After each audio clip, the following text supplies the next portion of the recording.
So ఇప్పుడు మనము ASP.NETలోని part 2 చూస్తున్నాం. సో పార్ట్ 2 కంటే ముందు పార్ట్ 1లో మనకు ఏముందని చూసుకుందాం.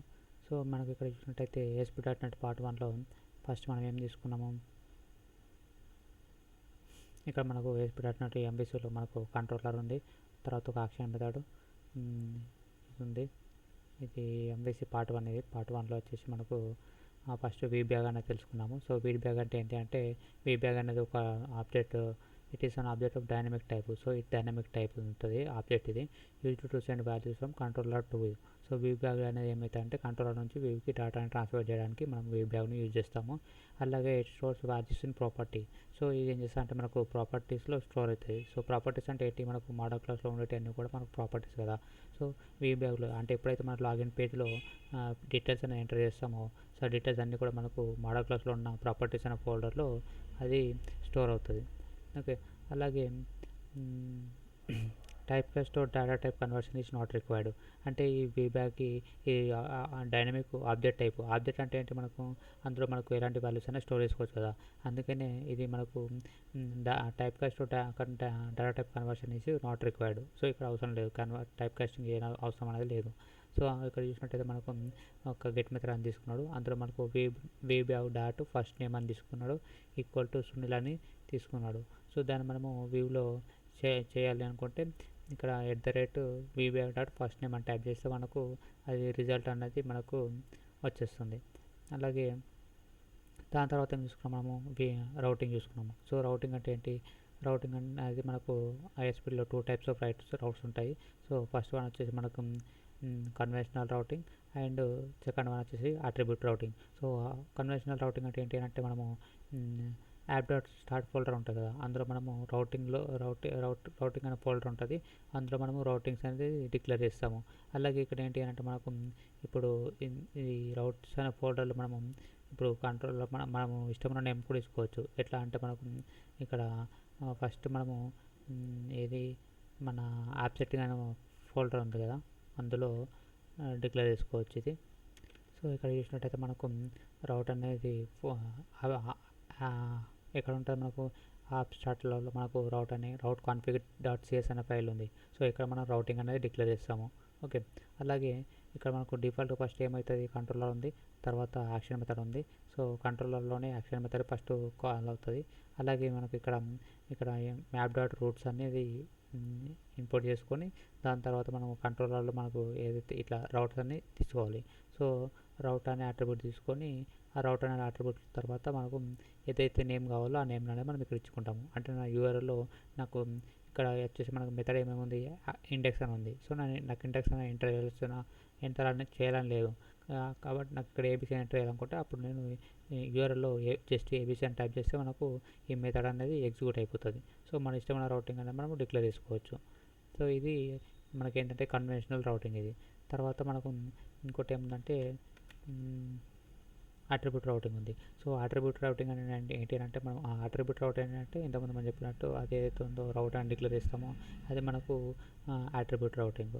కానీ ఇది కన్వెన్షనల్ రౌటింగ్ ఏంటంటే మనము యాప్లో డిక్లేర్ చేసేది, యాప్ డాట్ స్టార్ట్లో మనము డిక్లేర్ చేసేదాన్ని కన్వెన్షనల్ రౌటింగ్ అని అంటారు. అలాగే ఇక్కడ కూడా మనము ఇంటూ ID తీసుకోవచ్చు. అంటే రౌట్ లోపల, అంటే మెథడ్ లోపల ఇంటూ ID స్ట్రింగ్ నేమ్ అట్లా కూడా మనం డిక్లేర్ చేసుకోవచ్చు. ఓకే. దాని తర్వాత మనకు వచ్చేసి ఈ రేజర్ ఇంజన్ అనేది. సో రేజర్ అంటే ఏంటి అంటే మనకు ఏదైతే సింటాక్స్ ఉందో ఇది రేజర్ సింటాక్స్.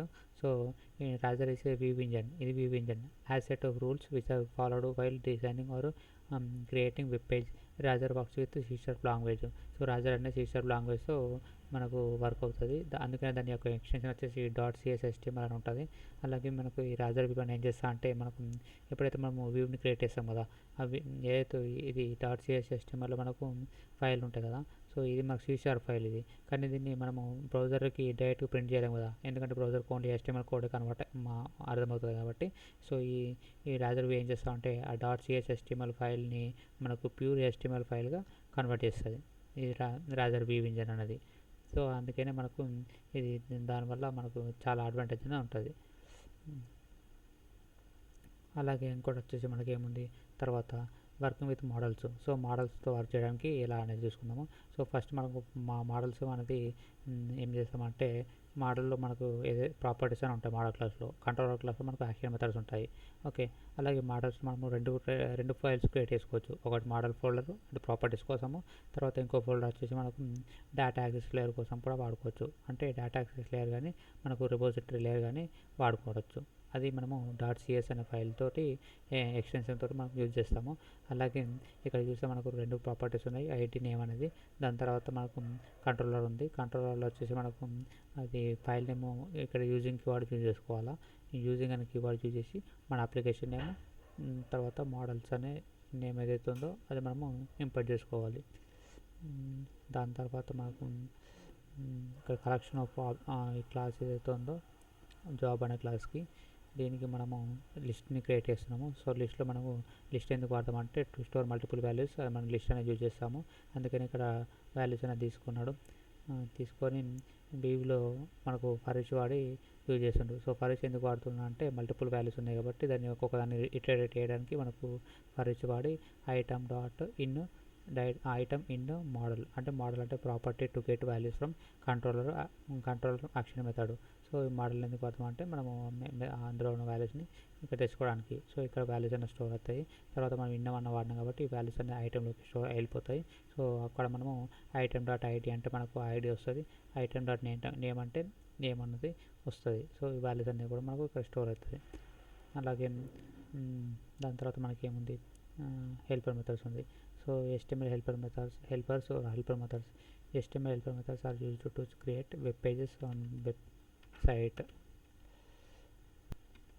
సో మనకి ఇది HTML అనేది మనకు HTML helper methods అనేవి used to create web forms on web page. Web ఫామ్స్ని క్రియేట్ చేయడానికి యూజ్ అవుతుంది. Web page and controls they are server side execute in web server. అంటే ఇది HTML helpers అనేవి మనకు సర్వర్ సైడ్లో ఎగ్జిక్యూట్ అవుతుంది. అలాగే HTML helper methods generates HTML tags or HTML controls so that they are executed in browser.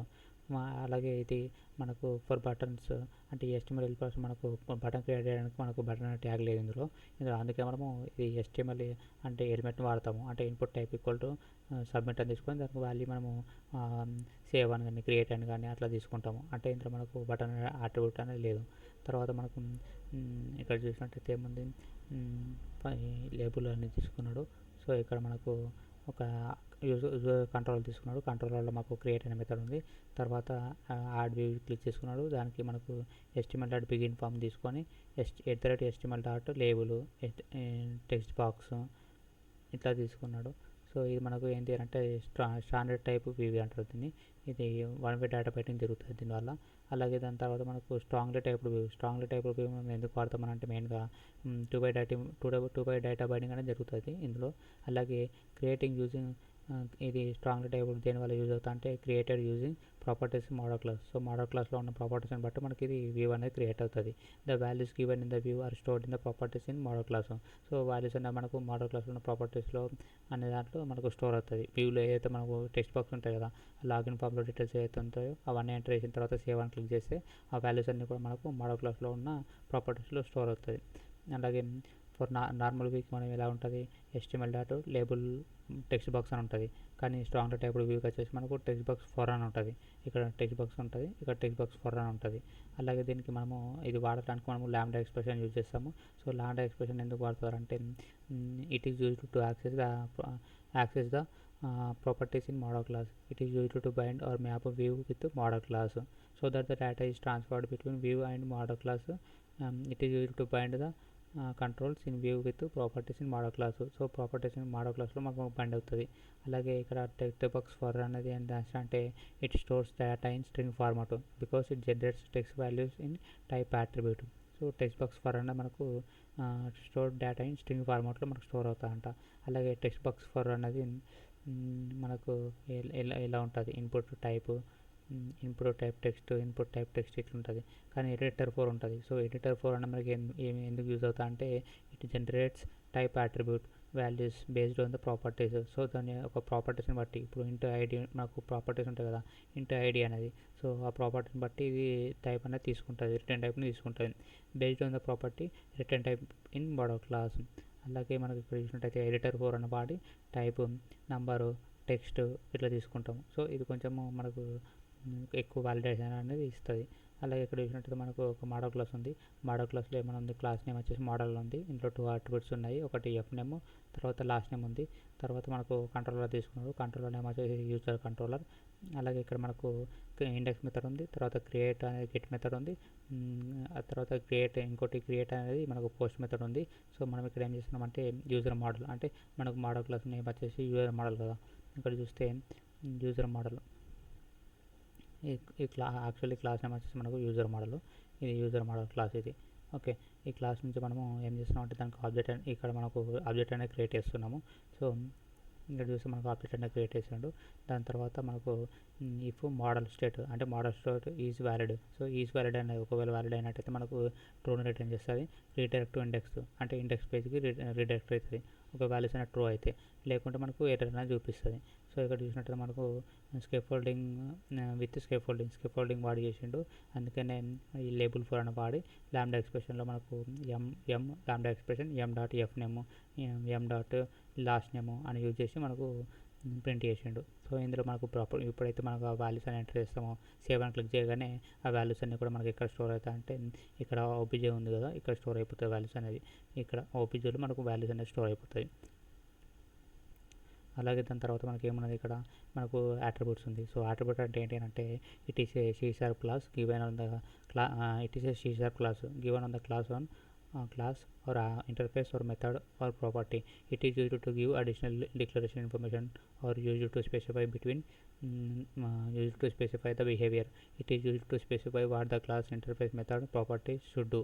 అంటే method ఏం చేయాలనేది డిక్లేర్ చేయడానికి మనము, అంటే ఎలాంటి యాక్షన్ పర్ఫామ్ చేయాలని చెప్పడానికి మనం ఈ అట్రిబ్యూట్ అనేది యూజ్ చేస్తాము. సో ఈ అట్రిబ్యూట్ అనేది మనం ఎక్కడ వాడతామంటే మనము గివెన్ ఆన్ క్లాస్లో కానీ, ఇంటర్ఫేస్లో కానీ, మెథడ్ ఆర్ ప్రాపర్టీలో మనం ఇది వాడతాము. తర్వాత మనకు ఇందులో కొన్ని టైప్స్ ఉన్నాయి. అయితే అంటే మనకు HTTP పోస్ట్ అనేది. సో పోస్ట్ మెథడ్ మనకి ఎప్పుడు ఏంటి అంటే it is an action filter specifies that the method is post method. It is an attribute or class. So post method అన్న మనకు అట్రిబ్యూట్ ఆర్ క్లాస్ అనేది ఎప్పుడు ఎగ్జిక్యూట్ అయిందంటే బటన్ పైన క్లిక్ చేసినప్పుడు మనకు పోస్ట్ మెథడ్ అని ఎగ్జిక్యూట్ అవుతుంది.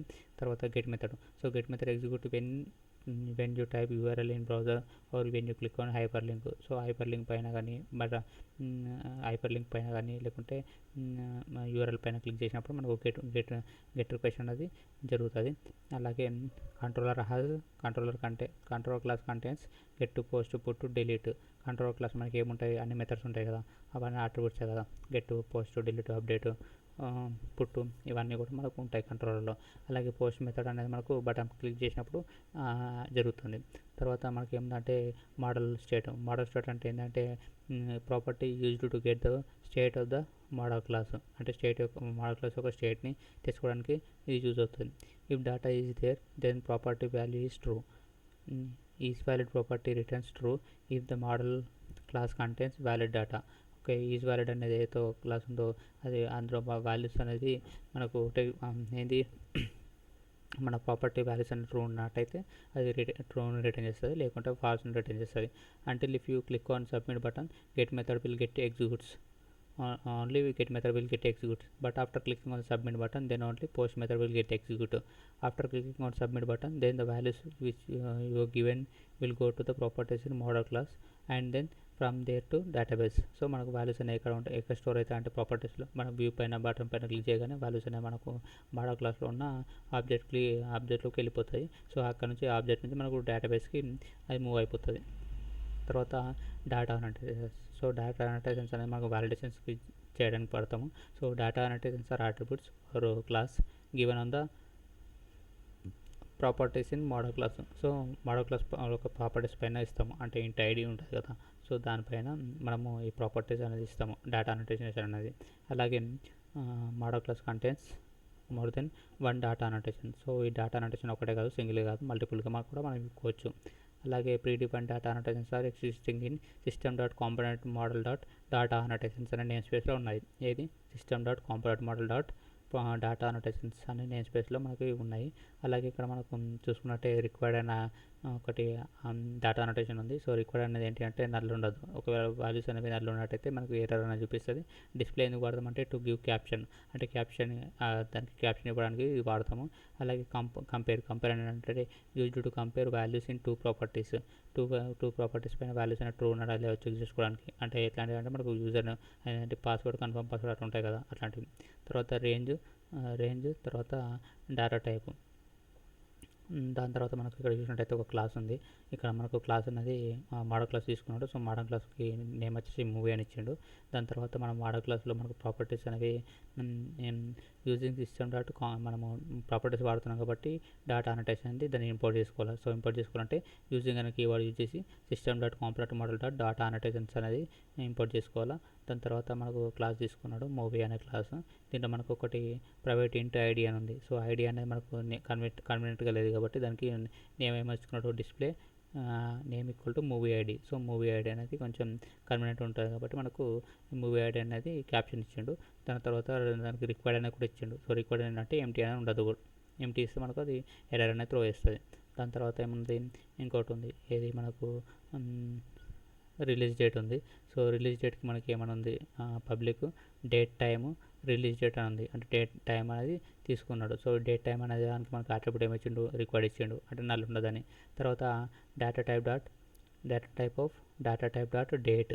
సో ఈ డేటా టైప్ ఆఫ్ డేట్ అనేది వాడడం వల్ల ఏమవుతుందంటే ఇక్కడ వి విల్ గెట్ క్యాలెండర్. అంటే ఇక్కడ మనకు డేటా టైప్ డాట్ డేట్ అన్నాం కదా. సో డేట్ అన్నాం కాబట్టి మనకు ఇక్కడ క్యాలెండర్ అనేది వస్తుంది. తర్వాత పబ్లిక్ స్ట్రింగ్ రేటింగ్ అనేది ప్రాపర్టీ ఉంది. సో దీనికి వచ్చేసి మనకు రిక్వైర్డ్ ఇచ్చిండు. తర్వాత స్ట్రింగ్ లెంత్ అనేది 5 ఇచ్చిండు. అంటే 5 స్టార్ రేటింగ్ కదా, అందుకని మనకు 5 అనేది ఇచ్చిండు.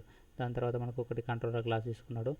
సో ఈ కంట్రోలర్ క్లాస్లో మనకు కంట్రోలర్కి నేమ్ ఏమైనా ఇచ్చిండు, మూవీ కంట్రోలర్ అనేది నేమ్ ఇచ్చిండు. దాని తర్వాత మనకు మోడల్ క్లాస్లో మనకు ప్రాపర్టీస్ ఉన్నాయి కదా. సో అవి ఇక్కడికి రావాలంటే ఏం చేయాలి, దాన్ని యూజ్ చేసుకోవాలా. సో యూజింగ్ వాడి web application name dot models అనే ఫోల్డర్ని గురించి వస్తాయి కాబట్టి మోడల్స్ అనేది వాడాలి.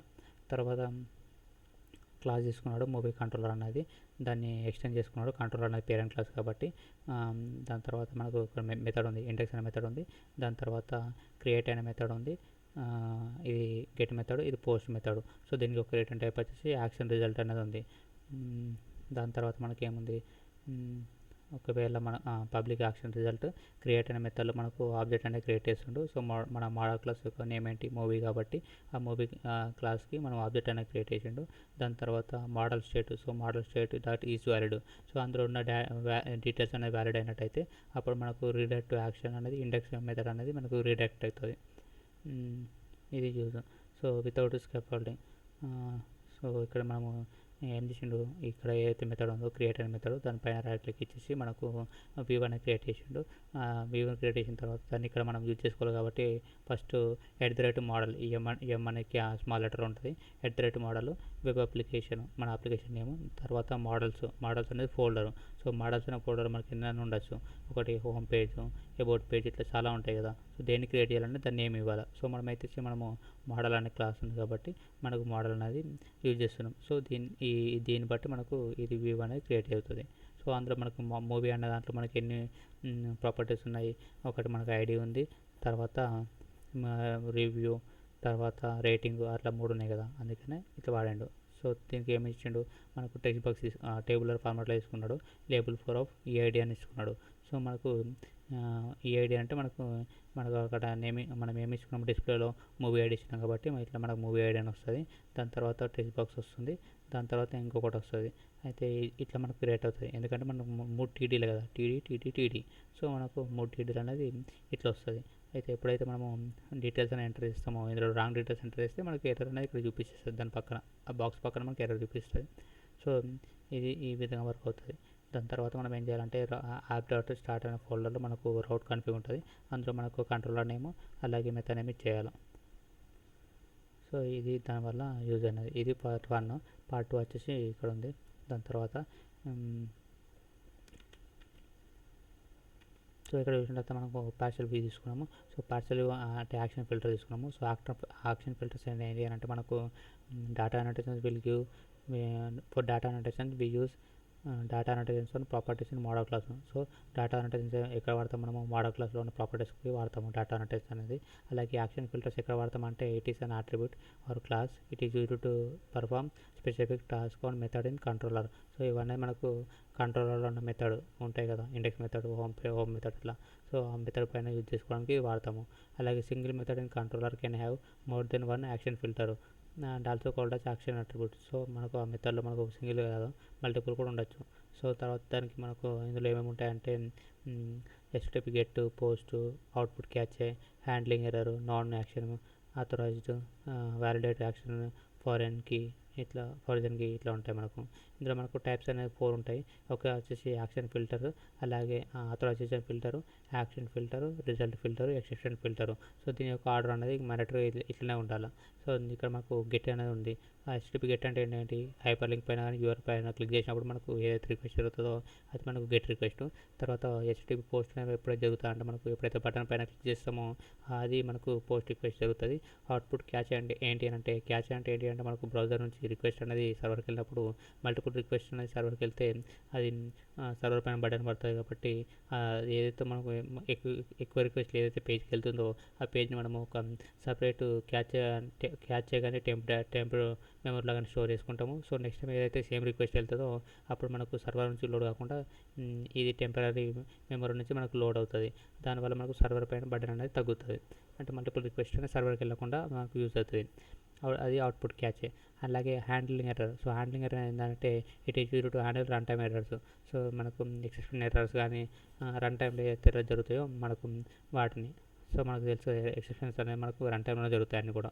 అలాగే నాన్ యాక్షన్ మెథడ్. సో ఎప్పుడైతే మనకు ఒక మెథడ్కి నాన్ యాక్షన్ మెథడ్ అనేది ఇస్తామో ఆ మెథడ్ అనేది మనకు బ్రౌజర్లో ప్రింట్ అవ్వదు. ఎందుకనంటే మనకు ఓన్లీ కంట్రోల్లో మనకు యాక్షన్ మెథడ్స్ ఉంటాయి. సో యాక్షన్ మెథడ్స్ ఎగ్జిక్యూట్ అవుతుంది. కానీ ఎప్పుడైతే ఆ మెథడ్కి నాన్ యాక్షన్ ఇస్తావో అది బ్రౌజర్లో మనకు ప్రింట్ అవ్వదు. అలాగే ఆథరైజ్. సో ఆథరైజ్ అనేది మనం కీవర్డ్ ఎందుకు వాడతామంటే ఇంట్లో మనకు ఒక యూజర్ అనేది డీటెయిల్స్ అనేవి కరెక్ట్గా ఉన్నాయా లేదా, లాగిన్ పేజ్ కరెక్ట్ ఉందా అవన్నీ చూసుకోవడానికి ఆథరైజ్ అనేది వాడతాము.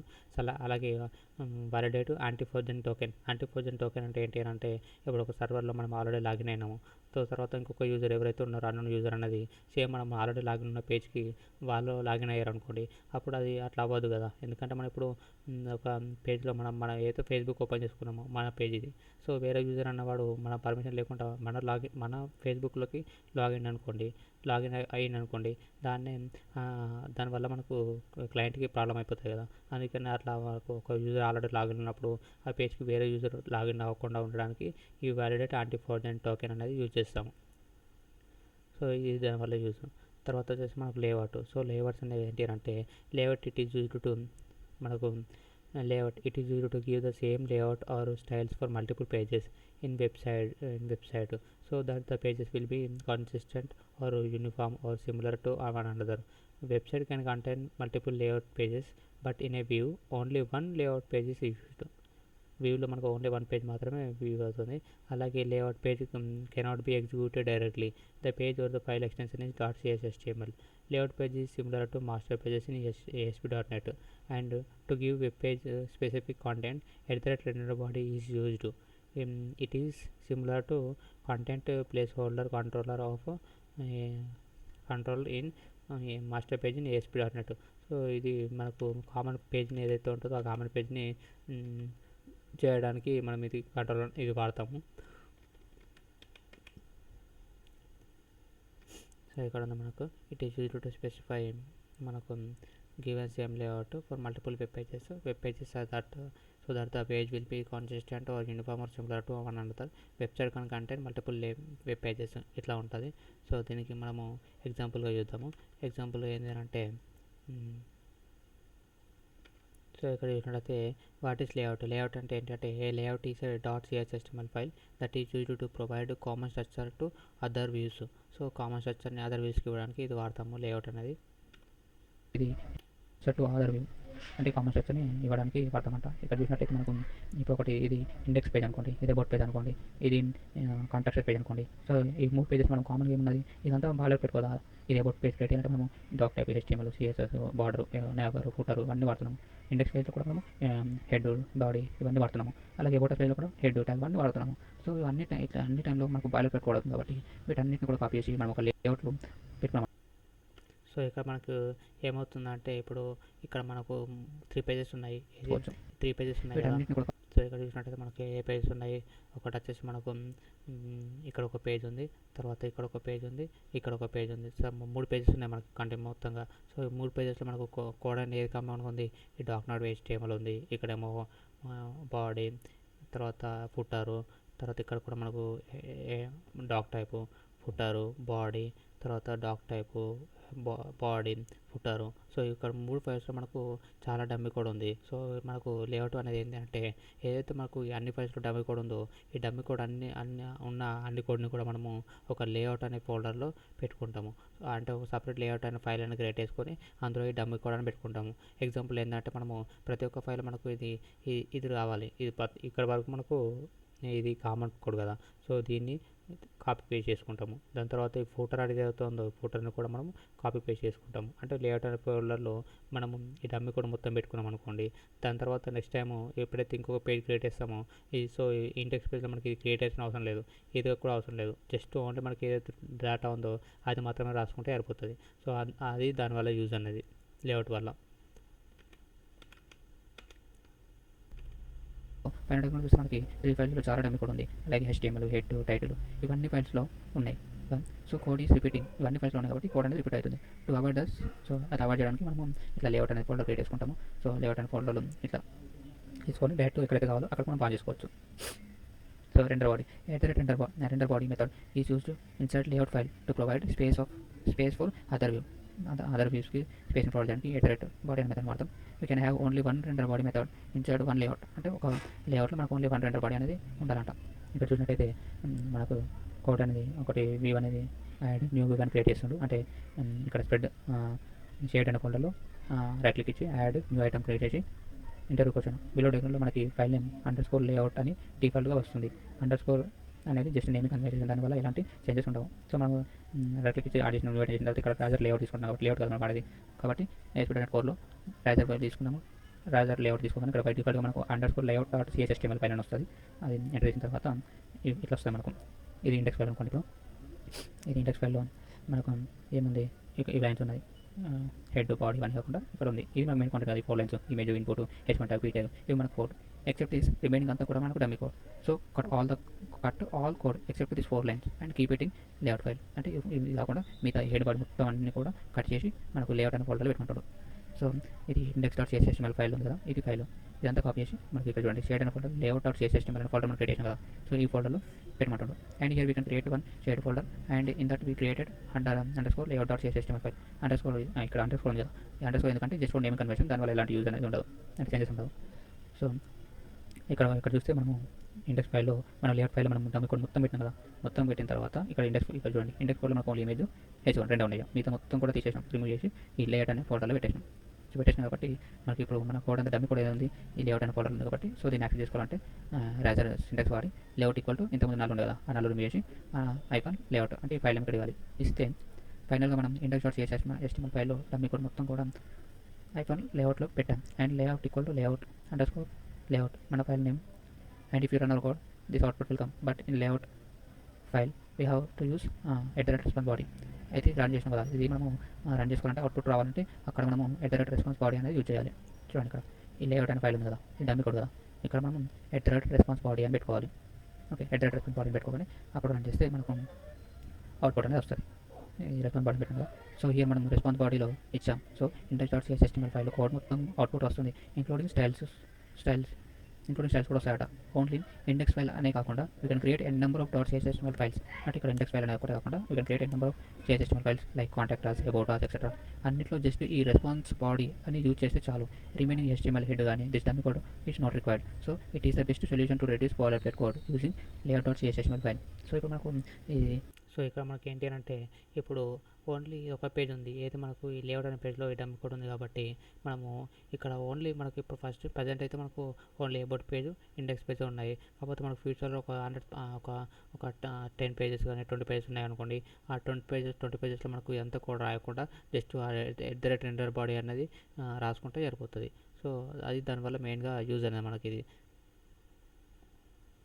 ఈ లేఅవుట్ ఫైల్లో మనకు ఇప్పుడు చూడండి doc type, HTML, CSS, body, head, icon layout అనేసి చాలు మొత్తం కలర్ పెట్టుకోవడం మొత్తం వచ్చేస్తుంది.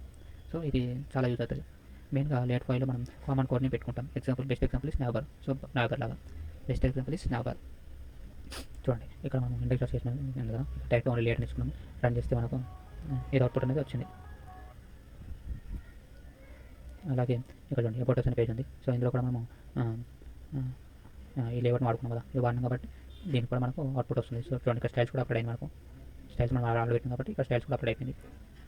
ఇక్కడ చూడండి లేఅవుట్ చేసిన ఫైల్లో మనము ఇక్కడ ఒక కోడ్ పెట్టినాము. అంటే లేఅవుట్ అనే కోడ్ కామన్ కదా, ఇది నవంబర్ కదా, ఇక్కడ ఇది పెడితే అన్నిట్లో అది రిపీట్ అవుతుంది కదా. సో ఇక్కడ this is common code to all views, అంటే ఏదైతే కామన్ కోడ్ కావాలో అంటే ఇది నవంబర్ లెక్క అనుకోండి. ఇప్పుడు this is common code for all the views. Here P tag ఈ కోడ్ని ఐకాన్ లేఅవుట్ CSS పెట్టాం. సో రిమైనింగ్ అన్ని .cs ఫైల్లో ఇది ప్రింట్ అవుతుంది. ఇట్ వర్క్ లైక్ మన నవంబర్. సో ఇది మనం లేఅవుట్లో వచ్చింది కాబట్టి ఇది CSS ఏదైతే నువ్వు ఈ లేఅవుట్ అని వాడుకున్నావో అన్నిట్లో కూడా ఇది ఈ కోడ్ అనేది ప్రింట్ అవుతుంది. చూడండి ఇక్కడ చూస్తే మనకు ఇదైతే ఇండెక్స్ అబౌట్ పేజ్ చూస్తే చూడండి అబౌట్ పేజ్లో కూడా మనకు కామన్ కోడ్ ప్రింట్ అయ్యి అబౌట్ పేజ్ అనేది ప్రింట్ అయింది. అలాగే చూడండి ఇది వచ్చేసి హోమ్ పేజ్లో కూడా మనకు ఇది కామన్ కోడ్ ప్రింట్ అయింది. అలాగే హోమ్ కోడ్లో ఉన్న లోగో ఇది కూడా ప్రింట్ అయింది. Benefits of layout: less code, centralized code for static files, no duplicate code, easy to update, good architecture, create home page of book store application. So ఇదేంటి అంటే మనకు partial view. So partial view అంటే ఏంటి అంటే మనకు it is for reusability. So అంటే partial view దేనికి వాడతాం అంటే రీయూజబిలిటీ చేసుకోవడానికి వాడతాము. To use the same content in multiple pages in the website, then partial pages are used. So parcel page can contain website title or website logo or news, images, advertisements or quick launcher bar or navigation bar, etc. So website can have multiple partial pages in a single view, or web page have more than one partial page can be used. So partial page cannot be executed directly. Partial page or file extension is .cs/html. So ఇది ఎందుకు వాడతామన్నట్టు మనం మెయిన్గా ఇది ఒకటే పేజ్లో మనకు multiple ఇవ్వడానికి ఇది వాడతాము. సో ఇక్కడ చూసినట్లయితే to add images right click on images add చేయాలంటే మనకు రైట్ క్లిక్ కంటెంట్ ఫోల్డర్ ఉంది కదా, మనకు ఇక్కడ ఏదో కంటెంట్ ఫోల్డర్ ఉంది, ఇక్కడ ఉంది చూడండి, ఇది కంటెంట్ ఫోల్డర్ మనకు. సో ఈ కంటెంట్ అనే ఫోల్డర్లో మనకు అన్ని బూట్ స్ట్రాప్ ఇవన్నీ ఇక్కడ ఉంటాయి కదా. సో ఇందులో మనకు ఇమేజెస్ని యాడ్ చేసుకోవచ్చు. అలాగే ఇక్కడ చూసినట్టయితే right click on content folder, new folder, images అనే ఫోల్డర్ క్రియేట్ చేసుకున్నారు. Right click on image folder, ఆ ఫోల్డర్ పైన రైట్ క్లిక్ చేసి క్లిక్ చేసి ఎగ్జిస్టింగ్ ఐటమ్ సెలెక్ట్ తీసుకొని అక్కడ సెలెక్ట్ ఇమేజెస్ ఫైల్స్. సో మన ఫోల్డర్లు ఏవైతే ఉన్నాయో అవన్నీ ఫోల్డర్స్ని ఇమేజెస్ని యాడ్ చేసుకుంటాడు. And right click on share folder in views folder. అలాగే పార్షల్ వ్యూ రైజర్ అని ఇచ్చేసి నేమ్ వచ్చేసి ఫోటో ఆల్బమ్ అని ఇచ్చున్నాడు. సో దానిలో తర్వాత మనకు ఇక్కడ ఇమేజెస్ అనేది తీసుకున్నాడు. సో ఇమేజెస్ వచ్చేసి ఇట్లా ఎన్నైతే ఉన్నాయో ఆ ఇమేజెస్ అనేది క్రియేట్ చేసుకున్నాడు. సో ఇక్కడ చూసినట్టయితే మనకు image 1.jpg, image 2.jpg, 3.jpg అట్లా ఉన్నాయి. సో ఇది లిస్ట్ అనేది మనకు జెనరిక్, ఇది స్ట్రింగ్ టైప్ తీసుకున్నాడు. తర్వాత ఓపీజే న్యూ లిస్ట్ ఆఫ్ ఇట్లా తీసుకున్నాడు. దాని తర్వాత మనకు ఆ ఇమేజెస్ అనేది లోడ్ కావడానికి మనకు ఒకటి ఫర్ లూప్ అనేది తీసుకున్నాడు. ఇది @ అంటే మనకు Razor syntax where item in object. So images మనం డైరెక్ట్గా ఏం చేసినాడు, ఇక్కడ ఇమేజెస్ అన్నీ మనకు 3-4 ఉన్నాయి కదా, అన్నిటిని ఒక దగ్గర యూజ్ చేసుకోవడానికి మనకు ఫర్ ఇచ్చి వాడిండు. తర్వాత @url.content అని ఇచ్చిండు. సో @url అనేది మనకు ఆబ్జెక్ట్. అలాగే కాంటెంట్ అనేది ఇచ్చేసి ఇక్కడ చూస్తే ఐటమ్ ఇచ్చిండు. ఐటమ్ అనేది ఈ కాంటెంట్ అనేది మనకు మెథడ్ నేము, ఈ కంటెంట్ ఏదైతే ఉందో అది మనకు మెథడ్ నేము. అలాగే వెయిట్ తీసుకుంటూ 150 ఇచ్చిండు. సో 150 అనేది మనకు పిక్సెల్స్లో యాడ్ అయిపోతుంది. సో ఈ విధంగా మనకు పేజ్ అనేది మల్టిపుల్ పేజెస్ ఒక దాంట్లో వాడుకోవడానికి యూజ్ చేస్తాము. ఇక్కడ చూసినట్టయితే మనకు కంట్రోల్ క్రియేట్ చేసిండు. కంట్రోల్లో మనకు ఇండెక్స్ అనే మెథడ్ ఉంది. So right click on index and add view add view click చేసుకొని ఇక్కడ మనకు సింటాక్స్ వాడి HTML డాట్ రెండర్ పార్షియల్ అని క్లిక్ చేసి మన ఫోటో ఆల్బమ్ అంటే ఏంటంటే పార్షియల్ పేజ్ నేమ్ మనకి ఇది పార్షియల్ పేజ్ ఒక పేజ్ నేమ్ ఏంటంటే ఫోటో ఆల్బమ్ కదా, మన పైన నేమ్ ఫోటో ఆల్బమ్ అనేది. సో ఆ నేమ్ ఇక్కడ ఇచ్చేస్తే సరిపోతుంది. సో ఇక్కడ చూసినట్టయితే మనకు నేమ్ ఉంది. సో ఇప్పుడు నోట్ JPEJ. సో ఈ JPEJ ఎక్స్టెన్షన్ ఏంటి అంటే ఫుల్ ఫామ్ ఏంటంటే joint photographic expert group .jpg. దీనికి ఇది అప్డేటెడ్ వర్షన్, JPG ఫైల్కి అప్డేటెడ్ వర్షన్ JPEG అనేది. తర్వాత JFIF అంటే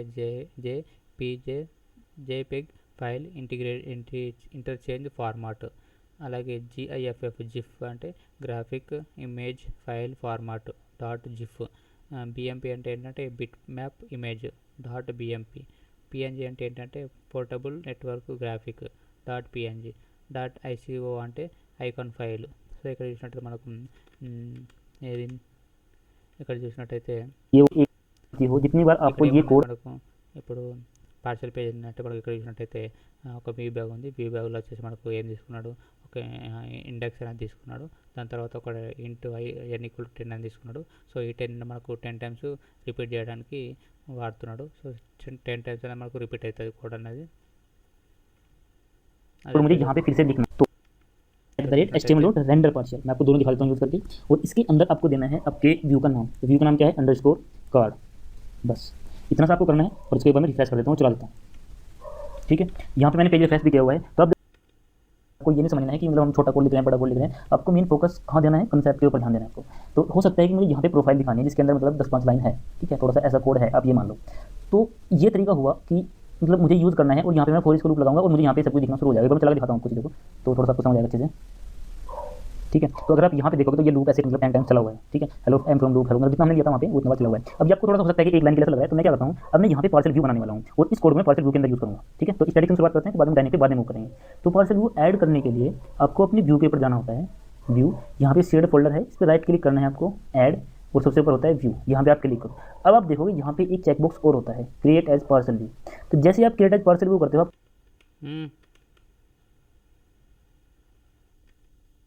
आपको यहाँ पे व्यू का नाम देना होता है. जरूरी नहीं है आप अंडरस्कोर लगाओ, बट ठीक है. सपोज ये कार्ड लेता हूँ मैं, कार्ड, और मैं इसको ऐड कर देता हूँ. अभी बाकी कुछ भी नहीं किया हुआ है, मतलब मॉडल वगैरह कंसेप्ट अभी यूज़ नहीं किया है, सिंपल स्टैटिक वाला रखते हैं. मैं ऐड कर देता हूँ. अब देखो आप यहाँ पे चेंजेस क्या क्या है. मतलब ऐसा नहीं है कि पार्सल व्यू कुछ अलग से आ जाता है, ऐसा कुछ नहीं है. मेन व्यू और जो पार्सल व्यू है उन दोनों में डिफरेंस क्या होता है. और आप देखो यहाँ पे व्यू बैग टाइटल वगैरह सब कुछ पहले से लिखा हुआ था. यहाँ पे ऐसा कुछ भी नहीं है. क्यों नहीं है? क्योंकि ये व्यू किसी दूसरे व्यू के अंदर जाके यूज होगा. ठीक है, तो डायरेक्ट यूज़ कर लो. इसको आपको यहाँ से हटा के और इसके अंदर डाल देता हूँ. ठीक है, अब क्या होगा, अब मैं और इंडेक्स पेज के ऊपर मैं यहाँ पे इसको हम यूज़ कैसे करते हैं, @ मैंने आपको 2 मेथड बताए थे, HTML डॉट पार्शियल या फिर @HTML डॉट रेंडर पार्शियल. मैं आपको दोनों दिखा देता हूँ यूज़ करके. और इसके अंदर आपको देना है आपके व्यू का नाम. व्यू का नाम क्या है? Underscore card. बस इतना सा आपको करना है. और इसके बाद मैं रिफ्रेश कर देता हूँ, चला देता हूँ. ठीक है, यहाँ पे मैंने पेज रिफ्रेश भी किया हुआ है. तो आप देखोगे सेम आउटपुट वही है जैसे कि पहले था.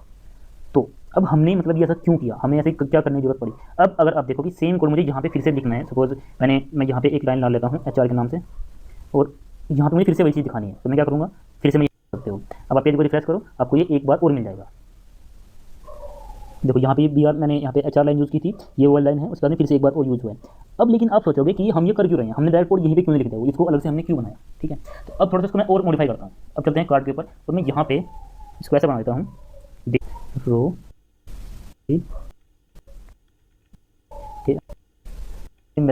हमने इसको कितनी बार यूज़ किया हुआ है, 10 बार यूज़ हुआ है. तो ये एक पहले वाला डिव इतना वाला, इसको अच्छा मैं एक बार बॉर्डर और दे देता हूँ, तब आपको और समझ आएगा. ये स्टाइल बॉर्डर 1 पिक्सल. ठीक है, अब आप देखो ये पूरा बॉक्स एक बन के आया. तो ऐसा नहीं है कि आप केवल एक लाइन के लिए कोड था, अब यहाँ पे हो सकता है आपका इससे भी ज़्यादा कोड हो. अब आपको सेम चीज़ें ये एक से ज़्यादा बार लिखनी है. ठीक है, तो यहाँ पे आप क्या करते हैं, ये तो कोड को आप रिपीट करते हैं. अब इससे సో ఇక్కడ చూసినట్టయితే మనకి ఏముంది, ఒకటే పేజ్ని మనము మల్టిపుల్ టైమ్స్ వాడుకోవడానికి ఒకటే పేజ్లో మనకు ఇక్కడ వాడిండు, తర్వాత ఇక్కడ వాడిండు, అందుకని మనకు 2 టైమ్స్ మనకు అదే వెబ్ పేజ్లో రన్ అవుతుంది. సో ఇది మనకు యూజ్ అన్నది.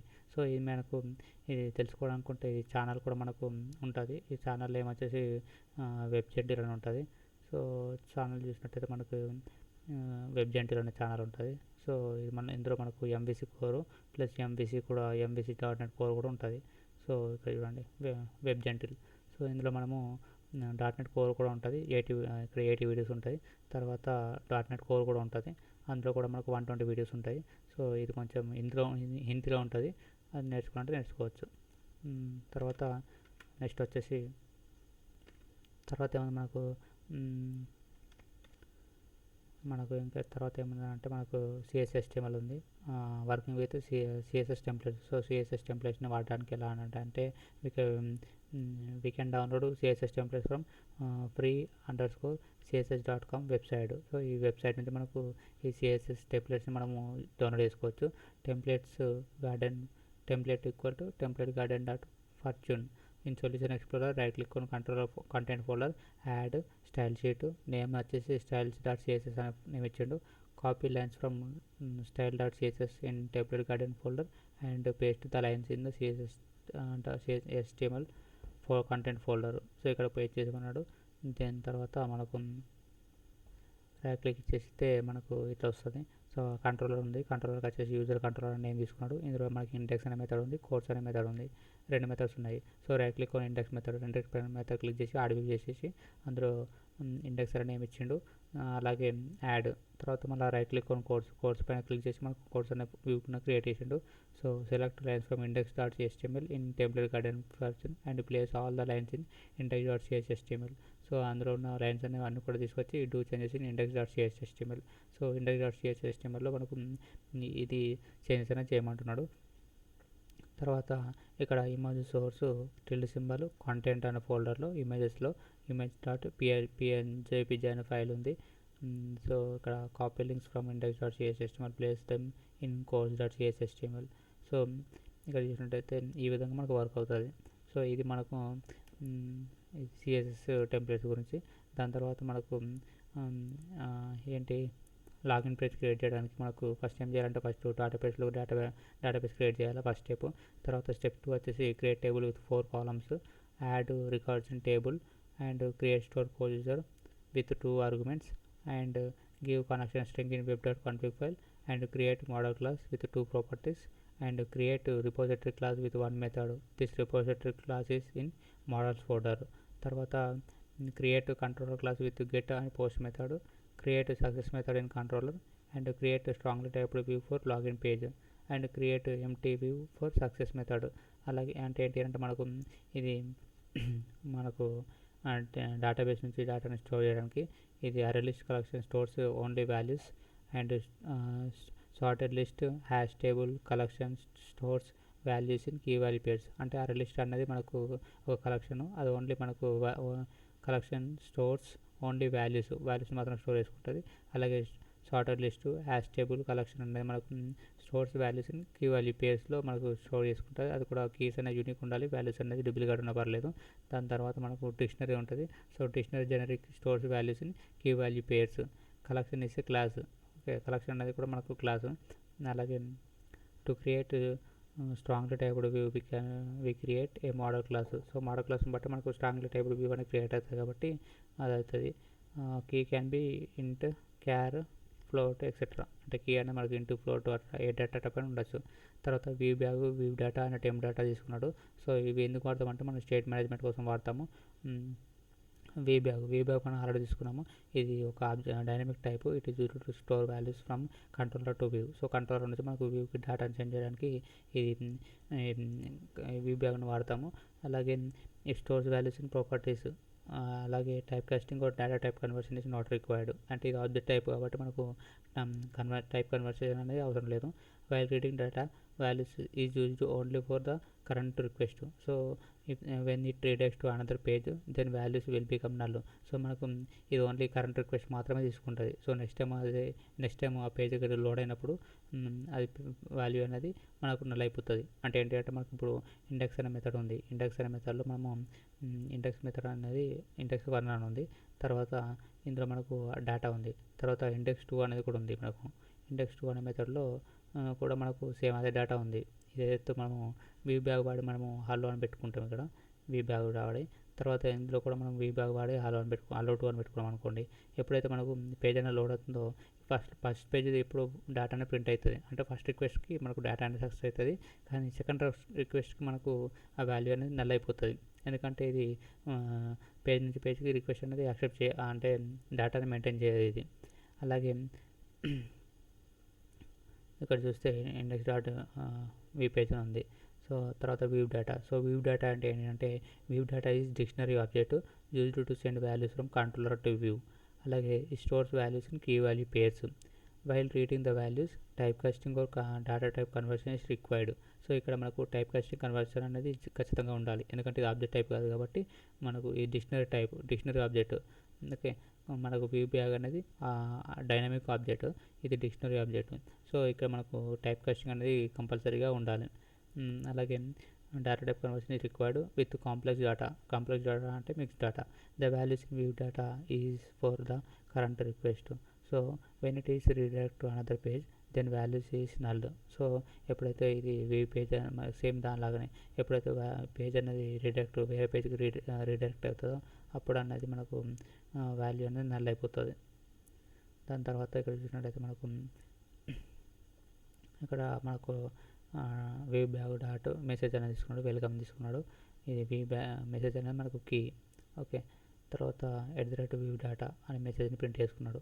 So dictionary means generic. అలాగే session the time spend for opening and closing the website. Session అంటే ఏంటి అంటే the time spend for opening and closing the browser website. అలాగే టెంప్ డేటా ఉంది. సో టెంప్ డేటా ఏంటి అంటే it is the dictionary object used to send values from controller to view and view to controller. అంటే temp data ఏంటి అంటే మనకు మామూలుగా view data ఏంటి అంటే ఓన్లీ మనకు వ్యూ నుంచి మనకు కంట్రోలర్కి వెళ్తుంది, అంటే కంట్రోలర్ నుంచి వ్యూకి డేటా అనేది వెళ్తుంది.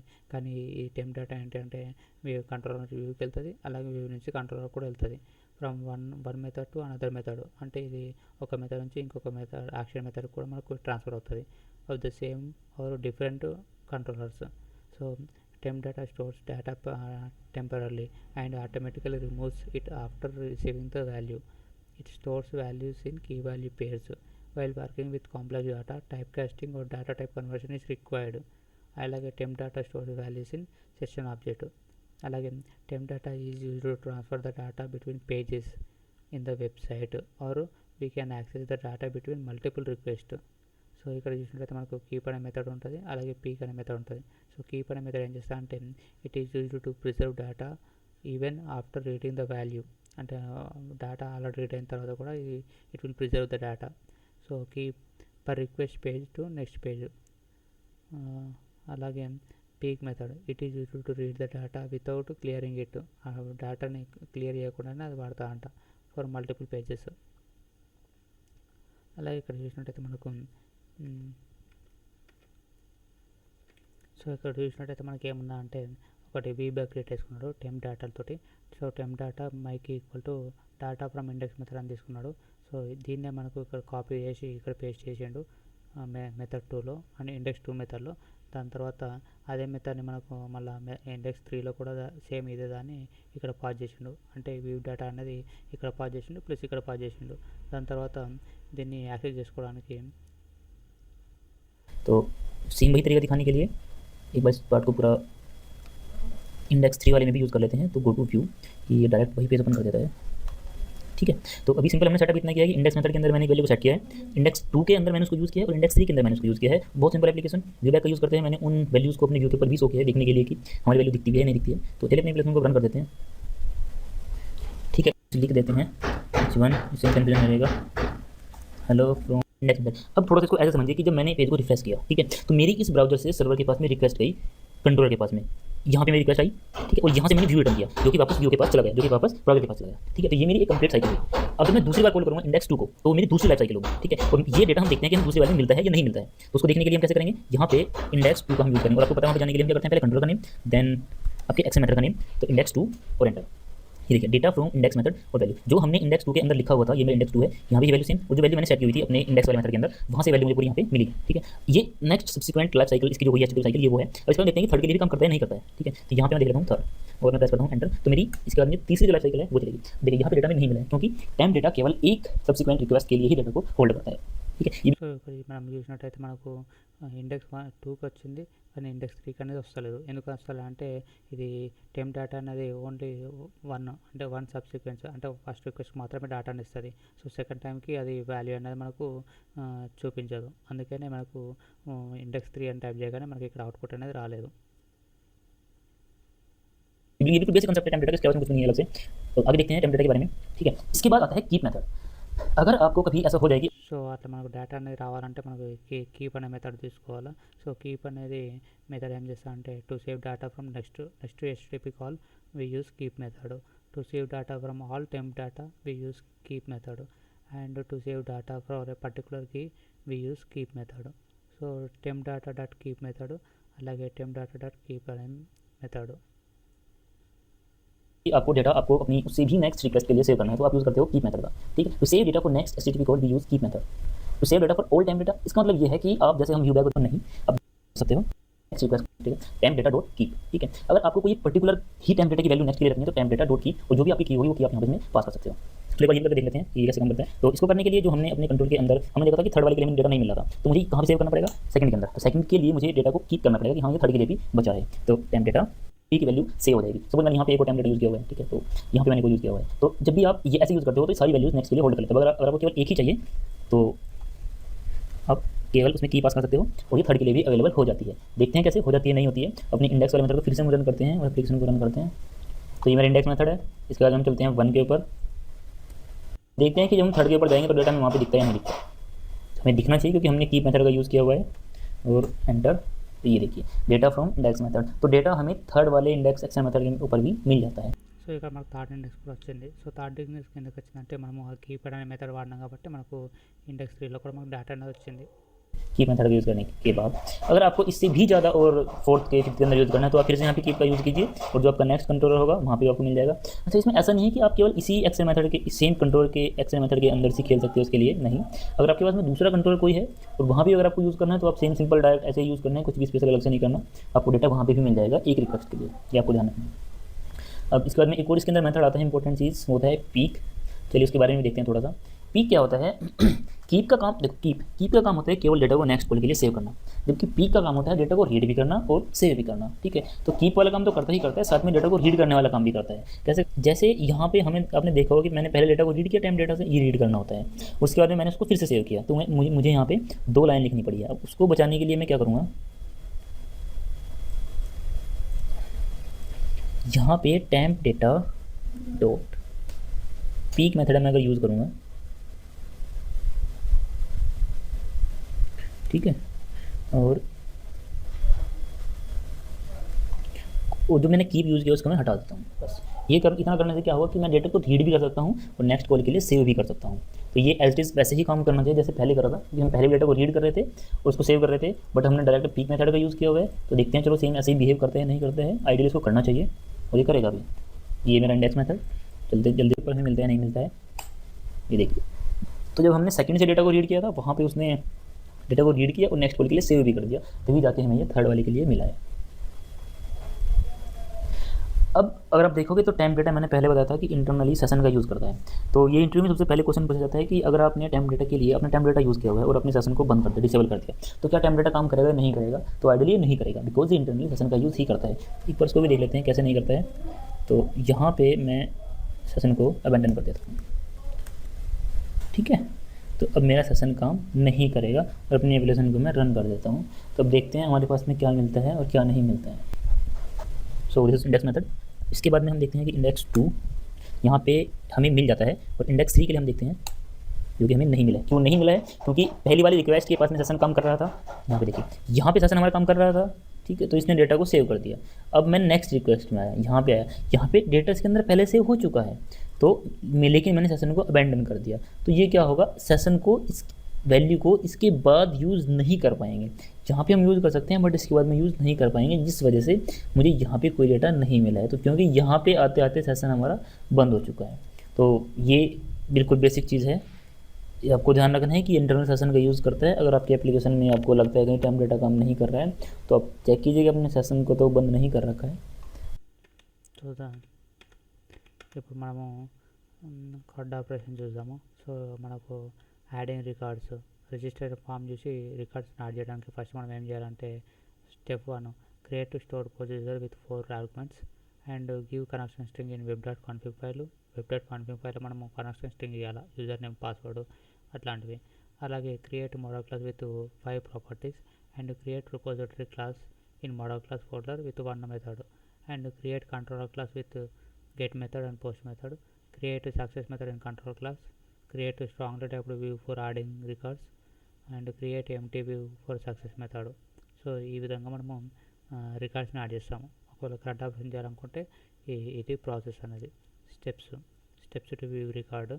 అలాగే మనకు వ్యూ రికార్డ్స్ని వ్యూ చేయడానికి మనకు స్టోర్ ప్రొసీజర్ క్రియేట్ చేయాలా వితౌట్ ఆర్గ్యుమెంట్స్. అలాగే యాడ్ మెథడ్ క్రియేట్ చేయాలా. తర్వాత create get method in control class. అలాగే create strongly typed view to display records. ఇది ఫర్ వ్యూయింగ్ రికార్డ్స్. అలాగే ఒకవేళ ఎడిట్ చేయాలంటే మనం ఏం చేయాలంటే ఎడిట్కి వచ్చేసి మనకు మళ్ళీ ఇక్కడ ఎడిట్కి మనం స్టోర్ ప్రొసీజర్ క్రియేట్ చేయాలా. ఎన్నైతే ఆర్గ్యుమెంట్స్ ఉంటాయో అన్ని క్రియేట్ చేయాలా. అలాగే మనం ఎడిట్ చేస్తున్నాం కాబట్టి ఫస్ట్ ఆ పేజ్ మనకు లోడ్ అవ్వాలి. సో లోడ్ అవ్వాలంటే మనకి ఇక్కడ ఏం కావాలా 2 మెథడ్స్ ఉండాలి కదా. అందుకని create method and repository class, create get method and post method. ఎందుకనంటే మనకు పేజ్ని ఎడిట్ చేయాలంటే ఫస్ట్ ఏం అవ్వాలా, మనకు సర్వర్లో ఉన్న పేజ్ ఏదైతుందో పేజ్ ఫస్ట్ రావాలా. అంటే ఇప్పుడు 1 ఎడిట్ చేయాలనుకో ఆ 1 అనేది మనం గెట్ యూజ్ చేసి ఆ పేజ్ని మనం తీసుకుంటాము. తర్వాత మనం ఎడిట్ అయిన తర్వాత పోస్ట్ బటన్ పైన క్లిక్ చేస్తాం కదా, అంటే ఇప్పుడు పోస్ట్ అవ్వాలి మళ్ళీ. అందుకని మనకు 2 మెథడ్స్ అనేవి క్రియేట్ చేయాలి ఇక్కడ. అలాగే create strongly typed view for adding records. ఇక్కడ కూడా మనకు స్ట్రాంగ్లీ టైప్డ్ వ్యూ అనేది క్రియేట్ చేస్తున్నాడు. తర్వాత డిలీట్ రికార్డు. సో డిలీట్ రికార్డ్కి వచ్చేసి మనకు ఒక స్టోర్ ప్రొసీజర్ క్రియేట్ చేయాలి విత్ 1 ఆర్గ్యుమెంటే, ఎందుకంటే ఇది ఓన్లీ ఒక ఐడియాస్ వెళ్ళిపోతాయి కాబట్టి. తర్వాత create method in repository class, create get method in control class. So ఒక మెథడ్ తీసుకొని ఒక గెట్ మెథడ్ తీసుకున్నాడు, ఎందుకంటే రికార్డ్ అనేది ఓన్లీ మనకు డిలీట్ అయిపోతే అయిపోతుంది కానీ మళ్ళీ పోస్ట్ అవసరం లేదు కదా, అందుకని ఓన్లీ 1 మెథడ్ ఉంటుంది ఇలా. తర్వాత మనకు ఎంటిటీ ఫ్రేమ్వర్క్ ఉంది. సో ఎంటిటీ ఫ్రేమ్వర్క్ అనేది మనం ఎందుకు వాడతాం మెయిన్గా అంటే entity framework in software development as 3 approaches. అంటే ఎంటిటీ ఫ్రేమ్వర్క్లో మనకు 3 అప్రోచెస్ ఉంటుంది. ఒకటి code first approach, model first approach, అలాగే ఫస్ట్ DB ఫస్ట్ అప్రోచ్, తర్వాత మోడల్ ఫస్ట్ అప్రోచ్, తర్వాత code first approach.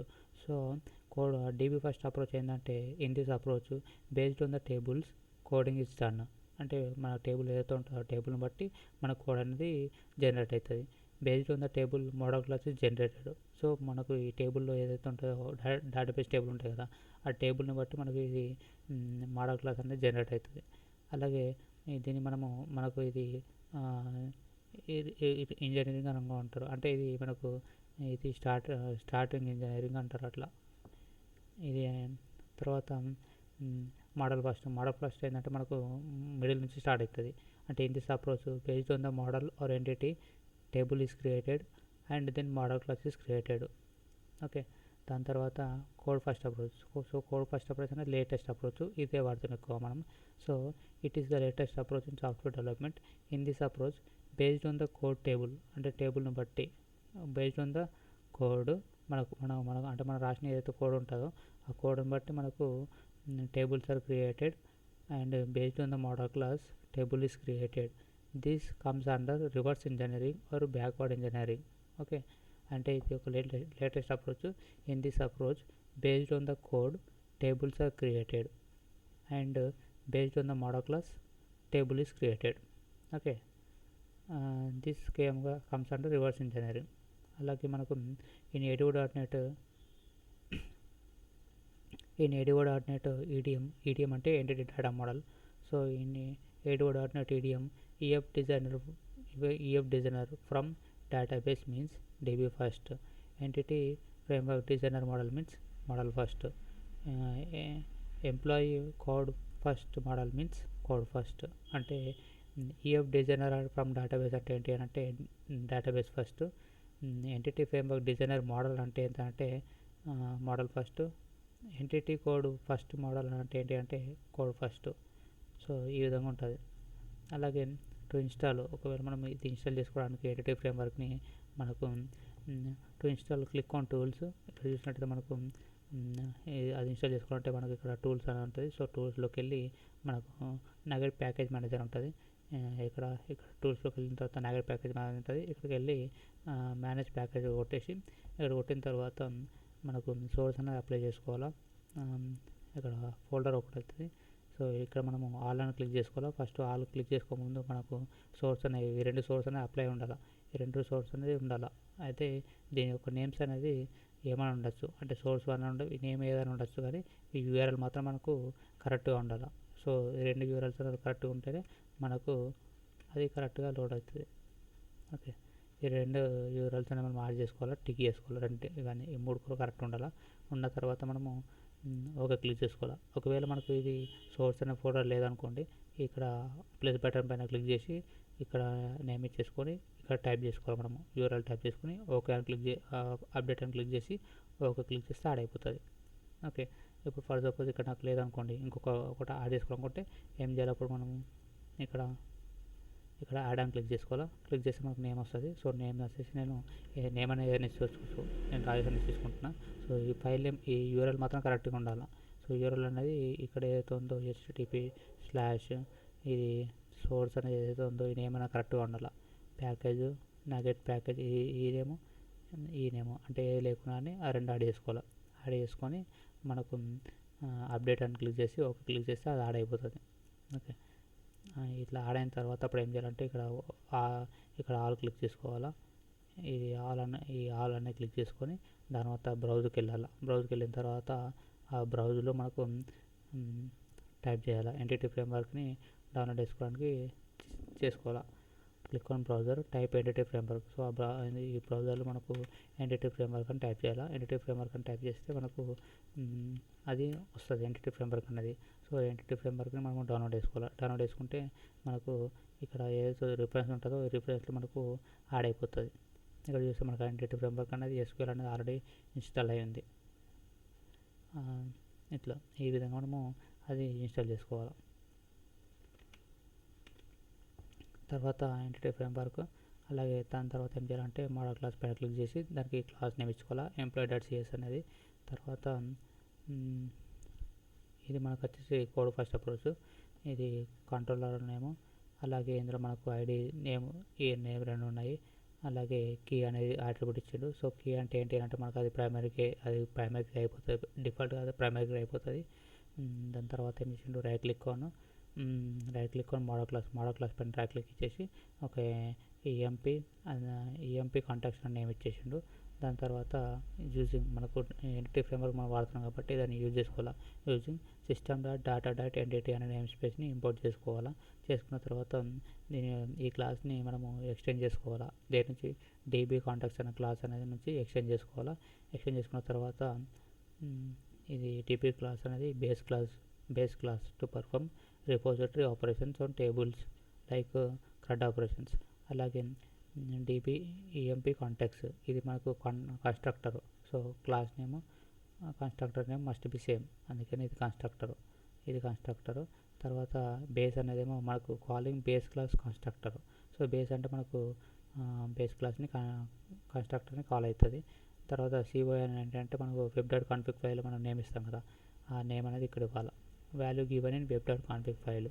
So web.config file మనకి ఏముంది, ఇక్కడ మన web.config ఫైల్ ఇచ్చాము, ఇక్కడ ఉంది కదా నేమ్ అనేది మనకు web.config ఫైల్. ఈ నేమ్ అనేది మనకు సేమ్ ఉండాలి, ఇవి 2. ఓకే, దాని తర్వాత ఇంకోటి ఏం తీసుకున్నాడు, మెథడ్ తీసుకున్నాడు.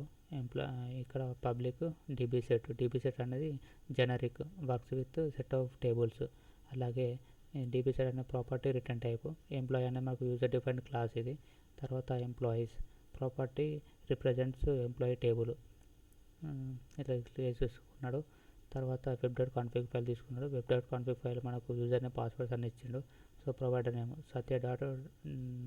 system.data.SQL client. కనెక్షన్ స్ట్రింగ్ వచ్చేసి మనకు డాట్ ఇచ్చాడు. డాట్ అంటే మనకు లోకల్లో రిప్రజెంట్ చేస్తుంది. ఇనిషియల్ క్యాటలాగ్ కోడ్ ఫస్ట్, అలాగే ఈ ట్రూ ఇచ్చేసిండు. యూజర్ ఐడి ఎస్ఏ పాస్వర్డ్, అలాగే యాప్ ఏమో ఎంటిటీ ఫ్రేమ్వర్క్ ఇచ్చిండు. అలాగే తర్వాత ఏమి ఇచ్చేసిండు, give the about tags after config section. అయితే ఇది అనేది మనకి ఎక్కడ ఇవ్వాలంటే కాన్ఫిగ్ సెక్షన్ దాని తర్వాత ఇవ్వాలంట. సో ఇక్కడ కాన్ఫిగ్ సెక్షన్ ఉంటాయి కదా, సో దాని తర్వాత మనకు ఇది మనము ఇవ్వాలంట. ఇక్కడ మనకు వెబ్ డాట్ కాన్ఫిగ్ ఫైల్ ఉంది కదా, ఇక్కడ మనకు కాన్ఫిగ్ సెక్షన్ ఉంది చూడండి. సో ఈ కాన్ఫిగ్ సెక్షన్ ఉంది కదా, కాన్ఫిగ్ సెక్షన్ దీని తర్వాత మనకు అది ఇవ్వాలంట. సో మనకి ఏమన్నా ఇక్కడ ఉంది ఈ కాన్ఫిగ్ సెక్షన్ అంటే ఈ స్లాష్ ఉంది కదా, దీని తర్వాత give the about tags after అంటే దీని తర్వాత ఇక్కడ ఇవ్వాలి, దీని తర్వాత ఇవ్వాలి మనము. After configure and right click on controllers, add controller MVC controller, employee controller అని నేమ్ ఉంది, నేమ్ ఇచ్చిండు. దాని తర్వాత ఒక క్లాస్ తీసుకున్నాడు, employee controller class. So class తీసుకొని ఇండెక్స్ అనే మెథడ్ తీసుకున్నాడు.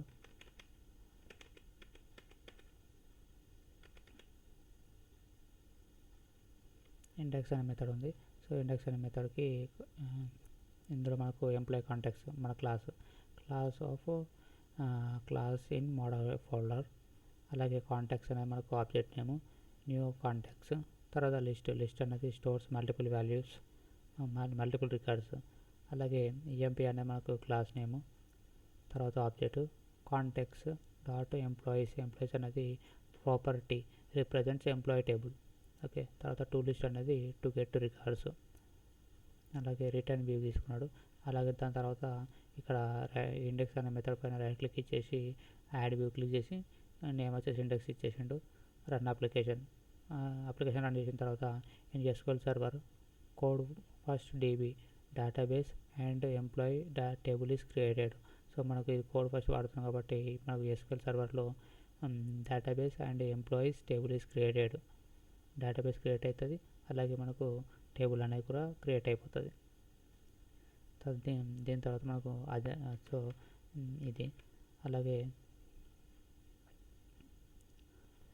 ఇండెక్స్ మెథడ్ ఇక్కడ మనకు temp data action method temp data కంటెంట్స్కి నేమ్ అని తీసుకున్నాడు. సో కంటెంట్స్కి నేమ్ అంటే ఏంటి అని అంటే ఇక్కడ చూసినట్టయితే temp data name just so without closing the browser if you run both. So అది అయిపోయింది కదా, కంటెంట్స్కి అనేది ఉంటుందంట. సో ఇక్కడ మనం కంటెంట్స్కి అని వాడాడు ఇక్కడ. So contains key of temp data object is used to check whether the given key is existing or not. So key అనేది ఎగ్జిస్టింగ్ ఉందా లేదా అని చూడడానికి కంటెక్స్ట్ కీ అనేది వాడతాము. దాని తర్వాత మనకు ఎంటిటీ అప్రోచ్ ఉంది. సో ఎంటిటీ అనేది మనకు ఆల్రెడీ A2 డాట్ నెట్ ఉంది కదా. సో A2 డాట్ నెట్ ఉండగా మనం ఎందుకు వాడుతున్నాం అంటే మనకు A2 డాట్ నెట్లో contents SQL commands, A2 dot నెట్లో మనకు SQL కమాండ్స్ అనేవి ఉంటాయి. A2 dot net in A2 dot net SQL commands are used and table is accessed directly. అంటే మనము కోడ్లో ఏం రాస్తాం, సెలెక్ట్ స్టార్ ఫ్రమ్ ఎంపీ అట్లా రాస్తాం కదా. So table is accessed directly and repo code is return in model class. So model class మనకు repository code ఉంటుంది కదా, రిపోజిటరీ కోడ్ కానీ డేటా యాక్సెస్ కోడ్ కానీ ఉంటుంది. అలాగే A2 డాట్ నెట్ ఎంటిటీ అంటే ఏంటి అని అంటే A2 డాట్ నెట్ ఎంటిటీలో మనకు SQL కమాండ్స్ అనేవి ఉండవు. So SQL commands are not used and instead of SQL commands or query expressions C# is used. So instead of SQL commands or query expressions మనకు C# అనేది use చేస్తాము, అంటే C# class అనేది use చేస్తాము. So using C# class sending and receiving of data is done and table is converted to class. So ఎంటిటీలో ఏంటంటే మనకి ఏదైతే టేబుల్ ఉంటుందో ఆ టేబుల్ అనేది మనకు క్లాస్గా కన్వర్ట్ అవుతుంది. అలాగే A2 dot net works with entity framework. A2 dot net అనేది మనకు A2 works with entity framework is a ORM framework. ORM అంటే object relational mapping. It will communicate with database in the form of objects. So why we use EDM అంటే entity data model. So మనం ఈ entity data model ఎందుకు వాడుతున్నాం అంటే entity framework is used to reduce or eliminate repository code or data access code. So మనము మెయిన్గా ఈ entity framework ఎందుకు వాడుతున్నాం అంటే రిపోజిటరీ కోడ్ని లేదా డేటా యాక్సెస్ కోడ్ని ఎలిమినేట్ కానీ రెడ్యూస్ కానీ చేయడానికి వాడుతున్నాము. Repo code we will write in control class. So no need to create model class. So repo code we write in. అయితే ఈ రెపో కోడ్ అనేది మనం ఎక్కడ రాస్తామంటే మనము ADO.NETలో కంట్రోల్ క్లాస్లో రాస్తాము.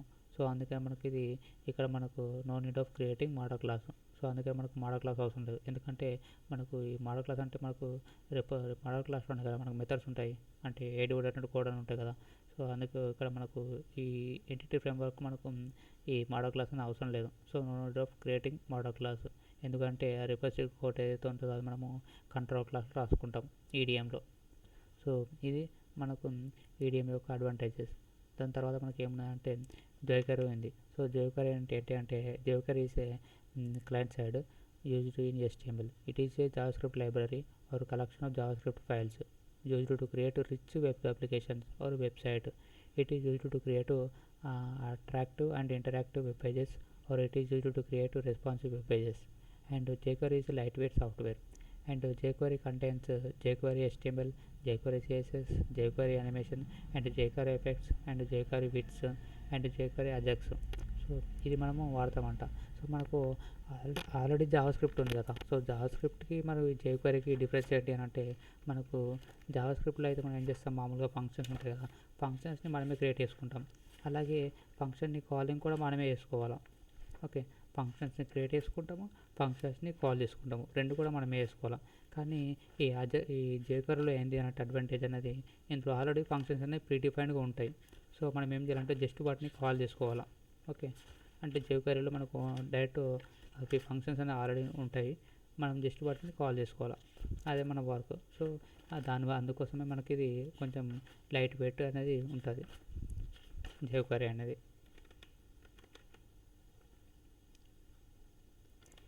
సో అందుకని మనకి jQuery అని వాడతాము. అలాగే jQuery is light weight software and ఇందులో మనకు jQuery HTML ఇలా అన్నీ ఉంటాయి. సో మెయిన్గా మనం ఈ jQueryని ఎందుకు వాడతామని అంటే, ఇప్పుడు మనకు ఏదైతే పేజ్ ఉంటుందో పేజ్ని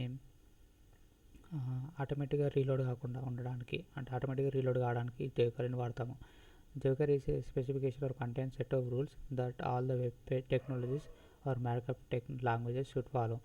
jQuery introduced in the year 2005. Okay, 2005లో ఇది ఇంట్రడ్యూస్ చేశారు. Dynamic web pages can be created with the help with or without Ajax code. If the dynamic pages is not having Ajax code, then the page is sent as a request including UI, and after that the page is loaded to the browser to get updated information from server. Then the page is reloaded from several times. This degrades the execution performance of the website and there is more burden on server. So ఇదేంటి అంటే మనకు jQuery అనేది ఇప్పుడు మనకు ఒకటి like ఈనాడు ఉందనుకోండి, ఇప్పుడు మనకు ఏంటి అని అంటే మామూలుగా వచ్చేసి మనకు ఇది మనకు ఇది బ్రౌజర్ అనుకోండి, తర్వాత ఇది మనకు సర్వర్ అనుకోండి. ఓకే, ఒక నిమిషం. సో మనము ఇక్కడ చూసినట్టయితే మనకి ఇది ఒక బ్రౌజర్ అనుకోండి, బ్రౌజర్ ఇది ఒకటి సర్వర్. ఓకే, తర్వాత మనము ఇప్పుడు ఈ కోడ్లో మనము ఈ బ్రౌజర్లో మనము ఇది వెబ్ పేజ్ కదా, ఈ వెబ్ పేజ్లో మనకు jQuery వాడలేమనుకోండి, jQuery వాడకుంటే ఏమవుతుందంటే ఇక్కడ మనకు ఏదైతే పేజ్ అని మనం రిక్వెస్ట్ పంపిస్తామో, ఇప్పుడు హోమ్ పేజ్ ఉంది, సో ఈ పేజ్ని రిక్వెస్ట్ పంపించినప్పుడు ఇక్కడ సర్వర్కి రిక్వెస్ట్ అనేది పేజ్ రూపంలో వెళ్ళిపోతుంది. అంటే మొత్తం పేజ్ ఏదైతే ఉందో ఆ పేజ్ మొత్తం కూడా మనకు రిక్వెస్ట్ వెళ్తుంది, అది రెస్పాన్స్ అనేది కూడా మనకు మొత్తం పేజ్ అనేది వస్తుంది. అంటే ఇప్పుడు ఒకవేళ మనకు పేజ్ అనేది ఏదైతే ఉందో అదొకటి 120 MB ఉందనుకోండి, 120 MB మొత్తం కూడా మనకు సర్వర్కి వెళ్తుంది, అది ప్రాసెస్ అవుతుంది, ఆ రెస్పాన్స్ కూడా మళ్ళీ 120 MB అని మనకు రిటర్న్ వస్తుంది.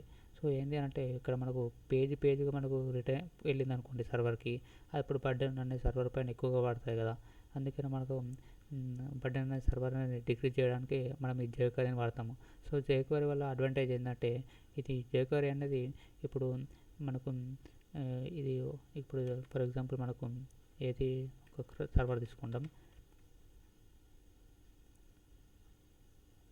సో jQuery ఏంటి అని అంటే మనకు ఇప్పుడు ఇక్కడ నేను ఒక టైప్ చేస్తాను URL అనేది ఈనాడు అని టైప్ చేస్తాను, ఈనాడు పేపర్ అని టైప్ చేస్తే మనకు ఇక్కడ ఆల్రెడీ డిఫాల్ట్ కొన్ని వస్తున్నాయి, అంటే సర్చింగ్ అనేది ఆల్రెడీ మనకు జరుగుతుంది. అంటే ఇక్కడ ఈనాడు అని టైప్ చేయగానే మనకు ఏమొస్తుంది, కొన్ని ఆప్షన్స్ వస్తున్నాయి, అంటే ఆల్రెడీ నువ్వు ఏం టైప్ చేస్తున్నావు అనేది. ఓకే, ఇప్పుడు ఇది మనకు jQuery వస్తుంది. అలాగే ఇప్పుడు మనము ఈ రిక్వెస్ట్ అనేది టైప్ చేసినప్పుడు మనకు ఈ పేజ్ అనేది రిక్వెస్ట్ రూపంలో వెళ్ళిపోతుంది.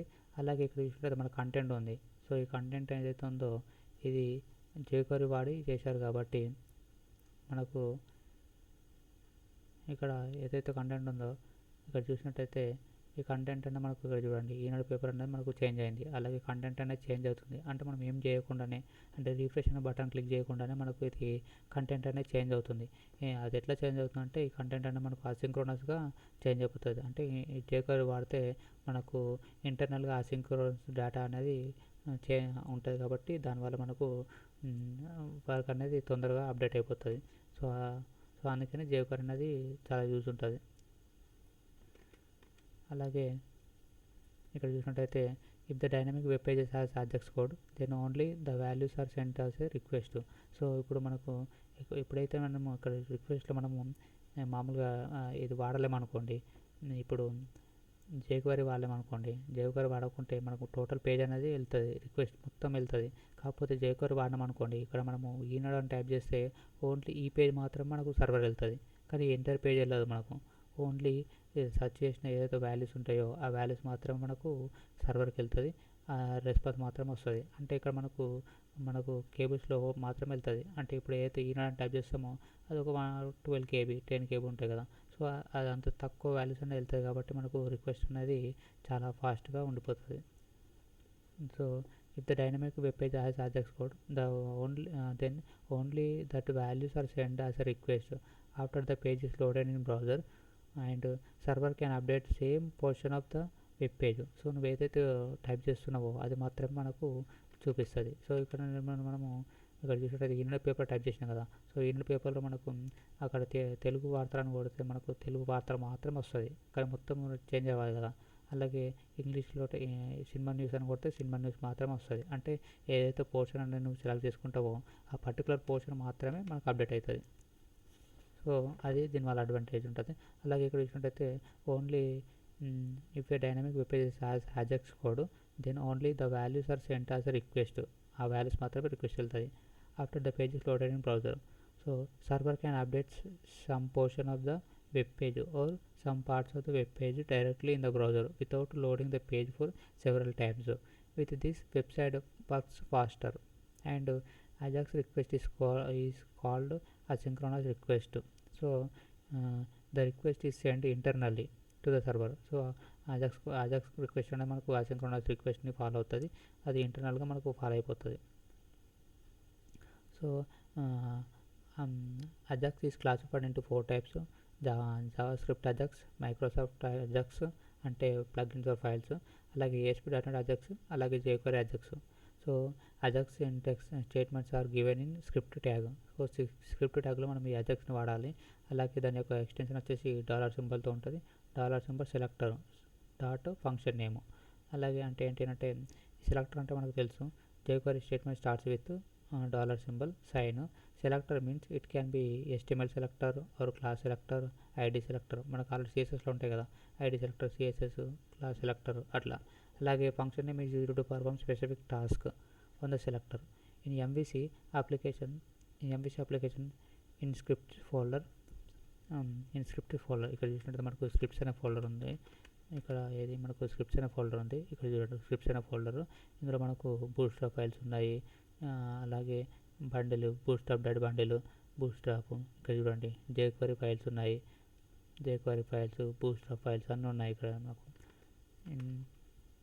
ఇక్కడ ఏమన్నాడు, in MVC in scripts folder jQuery 3.4.1 JavaScript and jQuery 3.4.1 min.js file. ఇక్కడ చూసినట్టయితే మనకు ఇక్కడ jQuery ఎక్కడ ఉంది, jQuery 3.4 installation .js, min.js, min-map, slim.js ఇట్లా ఉన్నాయి ఫైల్ ఎక్స్టెన్షన్స్ ఇవి. ఓకే, అలాగే existing files are existing. jQuery 3.4.1 JS is development file or uncompressed file. JavaScript 3.4.1 min.js is production file or compressed or minified file. It does not have spaces, dash space, no lines, comments, etc. So ఈ compressed ఫైల్స్లో మనకు spaces కానీ tab spaces అట్లా ఏమి ఉండవంట. అలాగే ఇది symbol ఉంది కదా, click అనే సింబల్ ఏదైతే ఉందో dollar symbol selector click method అంటే ఏంటి అంటే it is a jQuery function performs the given task when user clicks on selector. So ఎప్పుడైతే బటన్ క్లిక్ చేస్తాడో దానిపైన అప్పుడు జరుగుతుంది. అలాగే dollar symbol selector dot HTML అనే మెథడ్ ఉంటుంది. It is a jQuery function displays the content in the given selector table selector. అలాగే append method it is a jQuery function used to display old and new information. And in JavaScript we can create functions and we call the functions, but in jQuery functions are already there, we have to call the functions. Okay, అంటే మనకు jQuery provides 2 types of files, ఒకటి వచ్చేసి uncompressed file and compressed file. Okay, అలాగే to work with jQuery మనము compressed files అవన్నీ వాడతామంట. దాని తర్వాత web API. So web API అంటే ఏంటి అంటే in ASP.NET MVC in ASP.NET MVC has 2 components. There are website and web services. Website contains designing and coding. Web service contains only code. అలాగే website is accessed by multiple users or web service is accessed in multiple websites. Okay, అంటే website is accessed by multiple users. అంటే website అనేది మనకు www.google.com కదా, అది website. It can be accessed by multiple users. And web service is accessed by multiple websites. Okay, websites ఇవి web services అనేది accessed by multiple websites. Websites will call web services to perform the given task. Okay, web services అని ఎందుకు call అవుతా అంటే to perform given task. Okay, websites will call web services అంటే websites అనేవి web సర్వీసెస్ని call చేస్తాయంట, ఎందుకంటే to perform some action. అలాగే ASP.NET వెబ్ APIలో is a framework used to create RESTful services. RESTful అంటే ఏంటి అంటే రెస్ట్ అంటే డెఫినేషన్ అంటే representational state transfer. So RESTful services means it works in any website or application or any device and it internally works with database. It is mainly for reusing the code. And web API is a web service or a controller class with a set of methods, or it is a program. Or web API or web services give only data as response. It gives result in JSON format. JSON అంటే JavaScript object notation. ఇది మనకు JSON అనేది light weight ఉంటుంది. అలాగే bundling and minification. So bundling and minification ఏంటి అంటే it is used to convert to development file to production file అంటే compressed file. అలాగే to compressed file it works with JavaScript files and CSS files. అలాగే bundling అంటే ఏంటి అంటే bundling is a collection of JavaScript files and CSS files. when the files are in bundle with one request, all the files are loaded in browser. When the files are in bundle, minification will work. And minification అంటే ఏంటంటే minification is the process of removing spaces, tabs, new lines, comments, etc. It is used to reduce the file size. So ఇది ఏంటంటే మనకు minification అనేది మనకు ఏం చేస్తా అంటే స్పేసెస్ని కానీ ట్యాబ్ స్పేసెస్ కానీ ఇవన్నీ రిడ్యూస్ చేస్తుంది. సో దానివల్ల ఏమవుతా అంటే మనకు it is used to reduce the file size. So దానివల్ల ఫైల్ సైజ్ అనేది మనకు రెడ్యూస్ అవుతుంది. అలాగే టైప్స్ ఆఫ్ బండ్లింగ్ అంటే స్క్రిప్ట్ బండ్లింగ్ ఏంటంటే it is A collection of JavaScript files. Example to use development file uncompressed file is right click on scripts, add JavaScript file name script JavaScript అని వచ్చేసి add click చేయాలా. Click చేయాలా. తర్వాత ఒక function తీసుకున్న message అనేది alert సత్య technologies చేసిండు. దాని తర్వాత ఒక కంట్రోలర్ క్రియేట్ చేసుకున్నాడు. కంట్రోలర్లో మనకి ఇండెక్స్ అనే మెథడ్ ఉంది. దాని తర్వాత ఇండెక్స్ అనే మెథడ్లో మనకి ఏం చేసిండు స్క్రిప్ట్ అనే ఇండెక్స్ డాట్ CSS HTML ఫైల్లో స్క్రిప్ట్ అనే ట్యాగ్ తీసుకున్నాడు.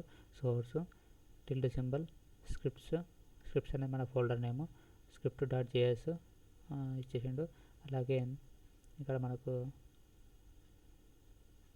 script.js. సో దీని యొక్క ఫైల్ నేమ్ ఏమి ఇచ్చిండు script.js ఫైల్. ఈ నేమ్ అనేది ఇక్కడ ఇచ్చేసిండు script.js ఫైల్ అనేది.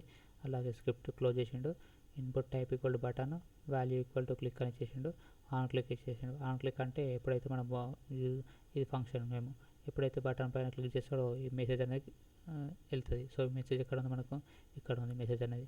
సో సో ఇది ఫైర్ అయిపోతుంది. సో బటన్ పైన క్లిక్ చేయగానే మనకు అలర్ట్ మెసేజ్ వస్తుంది, సత్య టెక్నాలజీస్ అని. సో ఎంఎస్సి మెసేజ్ అంటే ఏంటంటే calling or executing the function. On click అనేది ఈవెంట్ మనకి. సో ఎగ్జాంపుల్ యూజింగ్ ఇది మా production file. So production file అంటే ఏంటంటే compressed file or minified file. So right click on scripts, add JavaScript file, name వచ్చేసి script dot JS file అని ఇచ్చిండు. Okay, script dot JS file అని ఇచ్చిండు. తర్వాత మెథడ్ తీసుకున్నాడు. ఇక్కడ యాప్ స్టార్ బండ్లింగ్లో బండ్లింగ్ కాన్ఫిగ్ డాట్ సిఎస్ అనే ఫైల్లో మనకు యాప్ అనే ఫోల్డర్లో ఇక్కడ బండ్లింగ్ ఉంది కదా, బండ్లింగ్ డాట్ మినింగ్ ఫైల్ ఉందా, ఇక్కడ మనకు యాడ్ చేసుకోమంటుండు. ఇక్కడ బండల్స్ డాట్ యాడ్ అనే మెథడ్ యాడ్ చేసుకోమంటుండు. యాడ్ చేసుకొని అందులో మనకు new script bundles symbol bundles మన లాజికల్ ఫోల్డరు, తర్వాత జావాస్క్రిప్ట్ లాజికల్ ఫైల్, తర్వాత ఇంక్లూడ్స్ అని పెట్టేసి symbol script dot JS. So script dot JS అంటే మనకి ఈ ఫైల్ నేము తర్వాత ఇచ్చేసిండు. దాని తర్వాత ఏం చేసిండు, ఒక కంట్రోలర్ తీసుకున్నాడు. కంట్రోలర్ నేమ్ వచ్చేసి కంట్రోలర్లో మనకు ఇండెక్స్ అనే మెథడ్ తీసుకున్నాడు. ఇండెక్స్ అనే మెథడ్ తీసుకొని దానికి index dot CS HTML file ఇచ్చిండు. సో బటన్ ఇచ్చేసిండు. సో స్క్రిప్ట్స్ డాట్ రెండర్ అనేది స్క్రిప్ట్ డాట్ రెండర్ అంటే స్క్రిప్ట్ అనేది మనకు ఆబ్జెక్ట్, రెండర్ అనేది మనకు హెల్పర్ మెథడ్. ఇట్లా బండల్స్ జావాస్క్రిప్ట్ అని ఇచ్చేసిండు. సో ఇది మనకు అది. దాని తర్వాత స్టైల్ బండిల్ అంటే ఏంటంటే it is a collection of CSS files. So example of development files is uncompressed file. Right click on content, ఇక్కడ కంటెంట్ పైన క్లిక్ చేయమంటాడు. మనకు కంటెంట్ అనేది ఉంది కదా, ఈ కంటెంట్ పైన ఇక్కడ ఉంది. సో ఈ కంటెంట్ అనే దానిపైన రైట్ క్లిక్ ఇచ్చేసి ఇక్కడ యాడ్ చేసుకోమంటాడు. సో ఇక్కడ రైట్ క్లిక్ ఇచ్చేసి right click on content, add style sheet, name style dot CSS ఇచ్చేసి బ్యాక్గ్రౌండ్ కలర్ ఇచ్చిండు, సెంటర్ ఇచ్చేసిండు. సో కంట్రోల్ యాడ్ చేసుకుని index method. So index dot CS HTML మనకు ఇక్కడ వ్యూ యాడ్ చేసుకొని దానికి డాట్ సిఎస్ HTML ఇచ్చేసిండు. రిలేషన్ స్టైల్ సింబల్ కంటెంట్ అనే ఫోల్డర్ లోపల స్టైల్ డాట్ సిఎస్ఎస్ అనే ఫైల్ ఉంది. దాంట్లో మనకు సత్య టెక్నాలజీస్ అమీర్పేట్ అని ఇచ్చేసిండు. సో దీనికి మనకు స్టైల్స్ అనేది ఇక్కడ అప్లై చేసుకున్నాడు. బాడీకి బ్యాక్గ్రౌండ్ కలర్ ఇచ్చిండు, H1 ట్యాగ్కి సెంటర్ బ్యాక్గ్రౌండ్ కలర్ రెడ్ ఇచ్చేసిండు, ఎల్లో ఇచ్చేసిండు, పీకి కూడా మనకు కలర్ ఇచ్చేసిండు. సో ఇచ్చేసి రన్ చేసిండు. ఇచ్చేసిన తర్వాత రన్ చేశాడు. తర్వాత example using production file. So production file అంటే ఏంటంటే minification file or compressed file. So right click on controller, add sheet style sheet add చేసిండు. సో ఇందులో కూడా మనకు ఏమైనా ఇచ్చిండు, బండ్లింగ్లో మనకు బండల్స్ డాట్ యాడ్ అనే ఫోల్డర్ నేమ్ తీసుకొని ఇది ఫంక్షన్ ఇది. సో ఇట్లా ఫోల్డర్ నేమ్ ఫైల్ నేమ్ ఇచ్చేసిండు, ఇంక్లూడ్స్ అనేది తీసుకున్నాడు. సో ఇక్కడ ఇండెక్స్ డాట్ HTMLలో ఇక్కడ యాడ్ చేసుకున్నాడు. @స్టైల్స్ డాట్ రెండర్ అని తీసుకున్నాడు. సో ఇది మనకు C# అనేది MVC అనేది. సో ఇది పార్ట్ 1 పార్ట్ 2 మనకు MVC గురించి.